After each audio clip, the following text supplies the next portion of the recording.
โอเคเดี๋ยวนี้พวกเขามาอยู่ตอนหน้าติ๊กลอตเต้นะลอตเต้เซ็นเตอร์ของฮานอยนะ ข่าวดินักข่าวดิ ขึ้นว่าจุดสูงสุดจะไปชมวิวนครหลวงฮานอยเบิ้งเนาะโอเคให้เห็นหน้าเจ้าของเลยบ้าที่ขึ้นมาทั้งคนนะที่ขึ้นมาตึกนั้นเดี๋ยวขึ้นฮอตแล้วสิไทยวิวให้เบิ้งเนาะโอเคเดี๋ยวนี้พวกเขาลงมาเขาทางใต้ดินแล้วนะวันนี้สิขึ้นวันสิขึ้นต้องได้ซื้อปีขึ้นเนาะเพราะว่าประมาณ150,000ดงเนาะโอเคมาเข้ามากันเลยเป็นนักข่าวสมัครเล่นโอเคต้องไปถามซื้อปีนะพนักงานก่อนเนาะ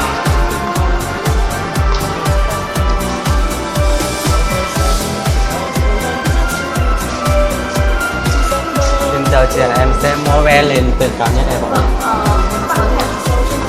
không được mang rồi bao giờ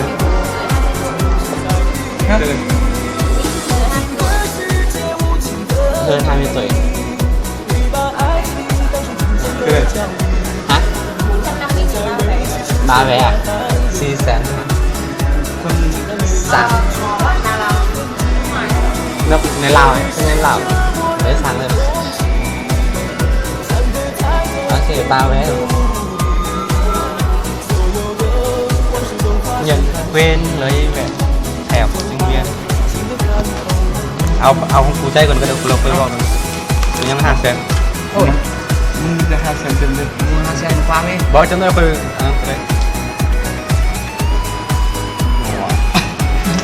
โอ้โหมันเข้าห้องนอนเช็ค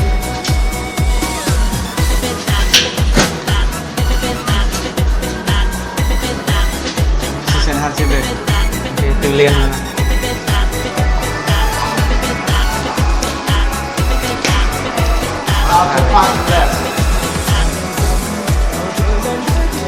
từng nào hả anh? Từng 65 65 à? Cảm ơn. Ok, vàoเป็นภาษาเวียดจักหน่อยเนาะ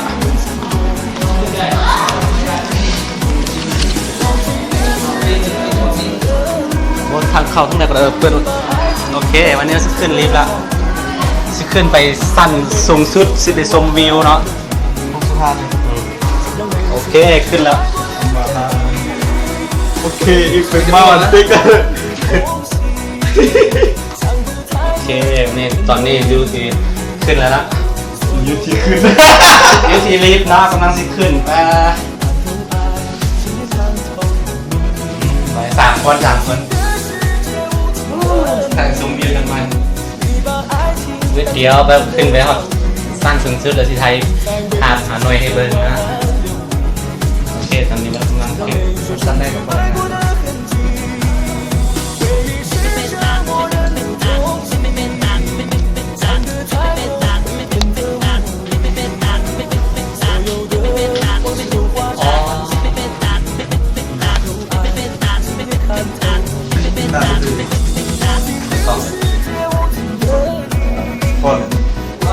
เจ็บหัวแล้ว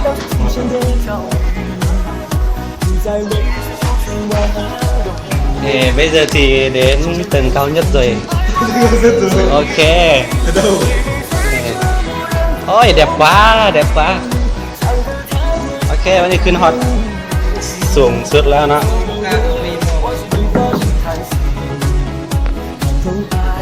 ตึกนี่เรามีตึกใดที่ว่าสูง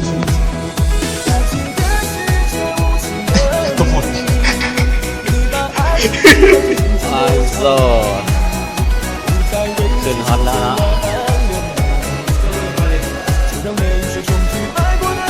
มีหมอกหลายหมดไม่เห็น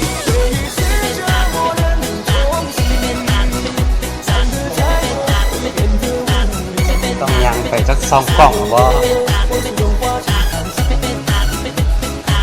ไปเจอเขาเว้ย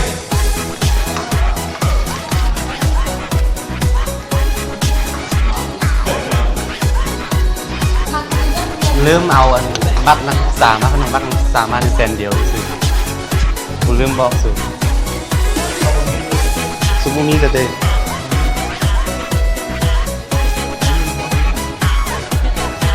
คือเรื่องการ์ตูนกวนนี่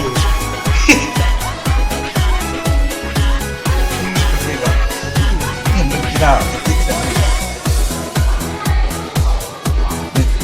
เดิน2เดิน3 4เดิน2มาทางนี้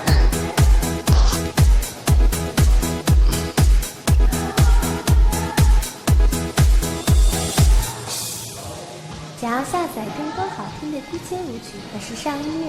请去 เบิ่งจะบ่เห็นปานใดมีหมอกหลาย 32382644的空间。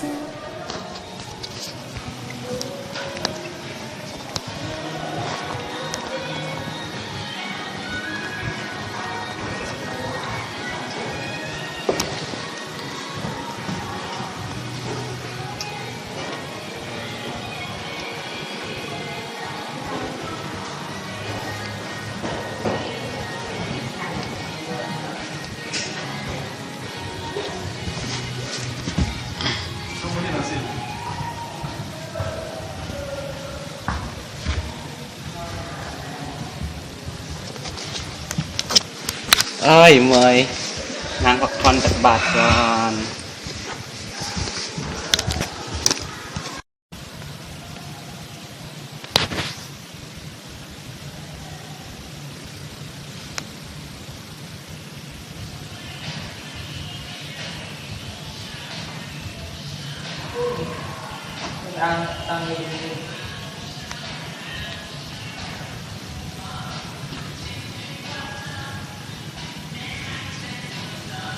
รูปวะวิดีโอวะ โอเค ทางนั้น2 3 3ชั้นแบบนี้ดูอยู่ตรงคนนี้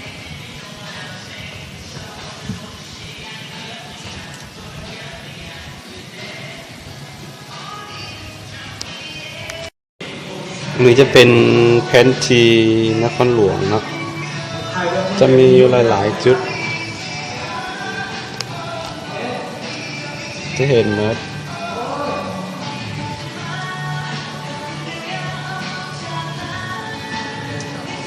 หลังเราสิลงไปเราสิไปที่นี่เนาะ